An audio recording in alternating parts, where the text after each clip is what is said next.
यस्तै हो कि आमा आफूलाई काम परेका बेला त यो फोनको खबरी त लाग्दैन नि बिचरा चैते दसैँलाई बोलाउनका निम्ति फोन गर्न लागा 3 दिनभन्दा बढी भएछ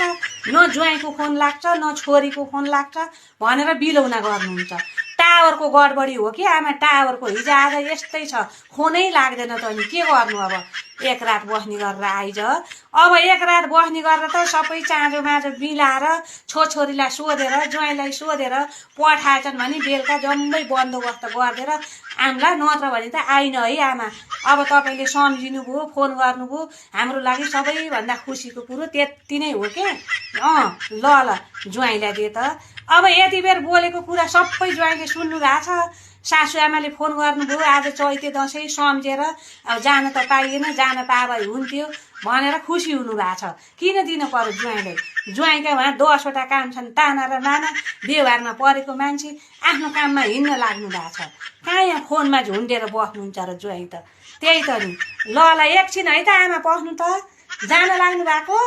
ल जानु हिजो अस्ति जस्तो ढिला चाहिँ नगर्नु है बेलुका आउन आफ्नो काम सक्नु र तुरुन्तै घर आइहाल्नु मोजा कहाँ छ मोजा त्यहीँ छ खैरो र कालो मोजा त्यहीँ छ भरे यहाँ अब जोडी त छैन कहाँ हो कहाँ जोडी खोज्न लाग्यो दिनभरि लाग्छ त्यही लाएर जानु खैरो मोजा चाहिँ यति धुलो परिछ अब जुत्ताभित्र लाग्नु त हो नि कसले देख्छ र जुत्ता नफुकाल्नु नि भइहाल्यो नि ल जानु बाई